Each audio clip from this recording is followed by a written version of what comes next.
Merci d'avoir affaibli le vrai propriétaire de ce corps, docteur. À mon tour de sortir. » Il est parti et je n'ai plus jamais eu de ses nouvelles.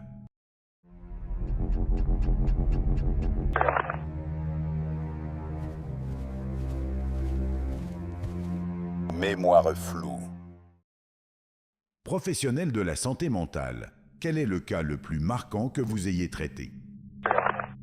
En tant que psychologue, j'ai reçu un garçon de 5 ans qui n'avait pas dit un mot depuis 1 mois. Il avait été témoin de la noyade accidentelle de son frère aîné dans la piscine familiale. Le traumatisme a été si dévastateur qu'il a développé un mutisme sélectif et un regard vide, déconnecté de la réalité. Il est déchirant de savoir que les enfants autistes courent un risque plus élevé dans l'eau sans surveillance. Voir ses parents brisés et ce petit garçon prisonnier de son silence est une chose qu'on n'oublie jamais.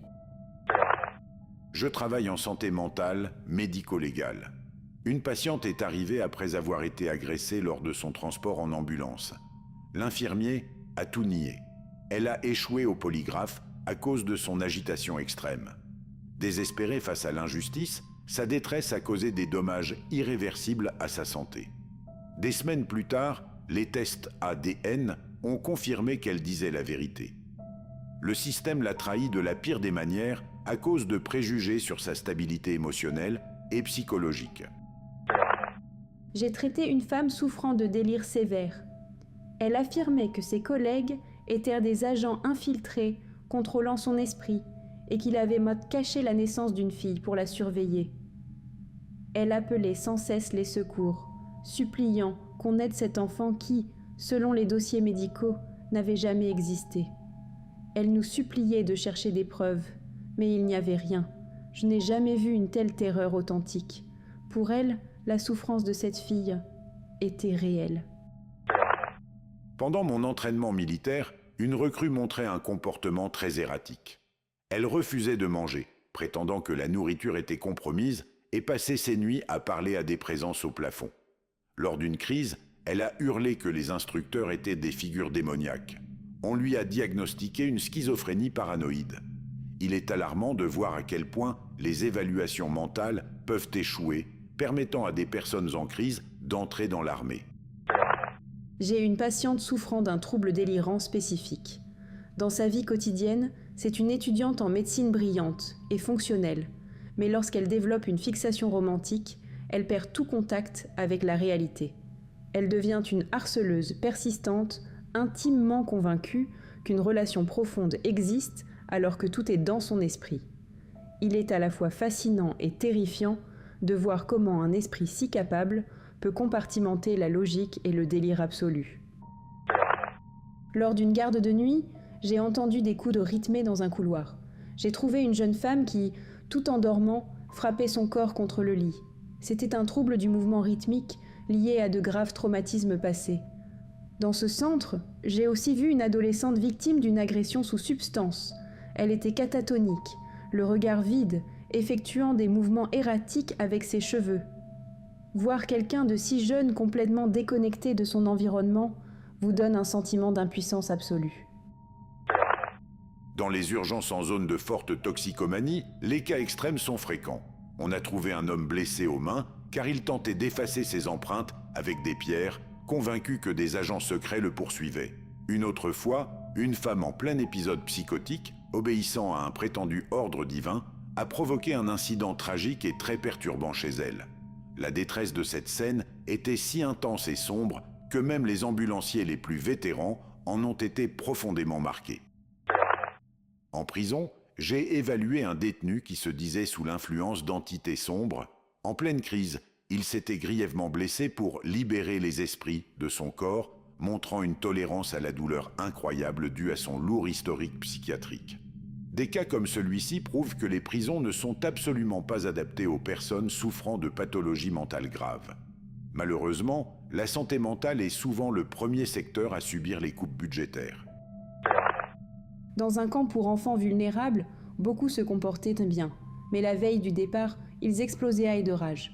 C'était un mécanisme inconscient, gâcher l'expérience pour moins regretter le retour à leur dure réalité.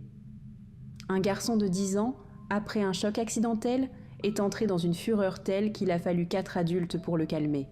C'est une manière tragique dont le cerveau d'un enfant tente de se protéger de la tristesse et du rejet en prenant les devants.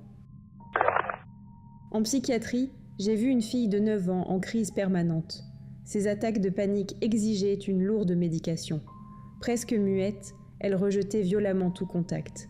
Elle avait perdu ses parents et subi de graves abus de la part de ses tuteurs. Voir un être si petit, brisé et complètement déconnecté de la réalité à cause de la cruauté humaine brise le cœur.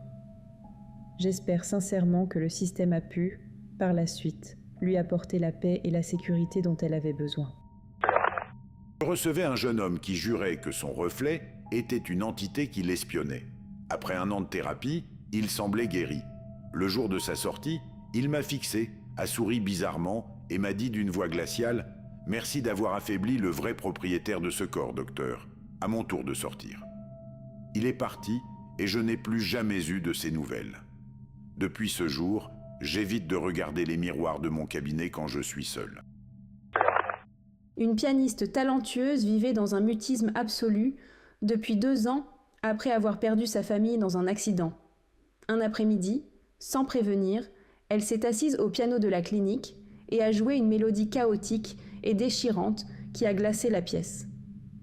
À la dernière note, elle m'a regardée, les larmes aux yeux, et a chuchoté.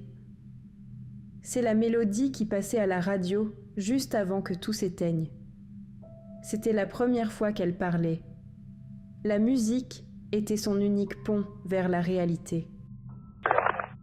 Un patient me décrivait en détail les routines, les peurs et les secrets de 5 inconnus, jurant entendre leurs pensées.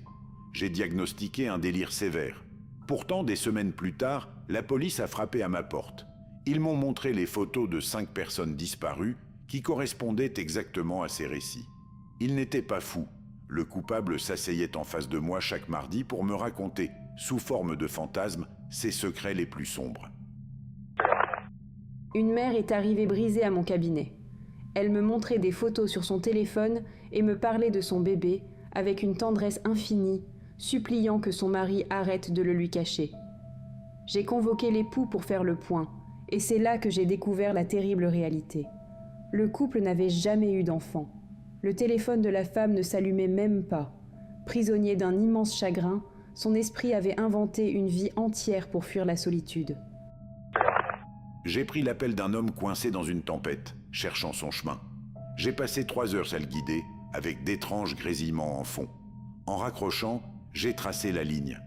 La police m'a rappelé à l'aube, sous le choc. Le signal venait d'une cabine téléphonique détruite et enfouie sous la végétation dans une forêt lointaine, inutilisée depuis des décennies. Ce que j'avais entendu en direct était l'écho d'un voyageur perdu, cherchant à rentrer chez lui. En tant que psychologue, le cas qui m'a le plus marqué concernait un jeune homme convaincu de posséder des capacités surhumaines et que le ciel était son domaine. J'ai passé des mois à tenter de briser son délire, mais sa conviction était absolue. Un soir, guidé par ses illusions d'envol, il a trompé la vigilance de tous pour s'enfuir vers les hauteurs de la ville, déterminé à prouver son pouvoir. Sa disparition brutale m'a brisée, me rappelant cruellement la fragilité de l'esprit humain et la lourde responsabilité que nous portons face à de telles obsessions. Un patient m'a apporté un vieux journal intime trouvé chez lui, écrit d'une écriture nerveuse. Il disait que les pages décrivaient ses journées à la minute près, mais avec un jour d'avance, prédisant chacun de ses gestes. Terrifié, il pensait être espionné par une force invisible. J'ai conclu à un trouble paranoïaque sévère lié au stress. Pourtant, en refermant le livre après son départ, j'ai vu la dernière ligne écrite pour le lendemain. Le docteur va enfin lire ceci, puis la lumière s'éteindra.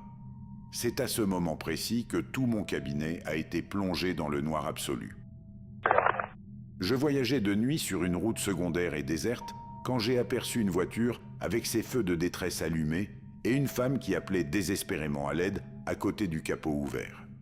Poussé par l'empathie, j'ai garé ma voiture et je suis descendu pour l'aider. Cependant, en m'approchant, j'ai remarqué que la femme ne me regardait pas dans les yeux, mais fixait la végétation dense sur le bord de la route, tout en gardant ses mains cachées derrière son dos. Une étrange intuition m'a fait m'arrêter net juste avant d'entendre des pas rapides sortir des fourrés. J'ai réussi à courir jusqu'à ma voiture et à accélérer avant d'être surpris par 3 individus. Utiliser la vulnérabilité comme appât est un acte infâme.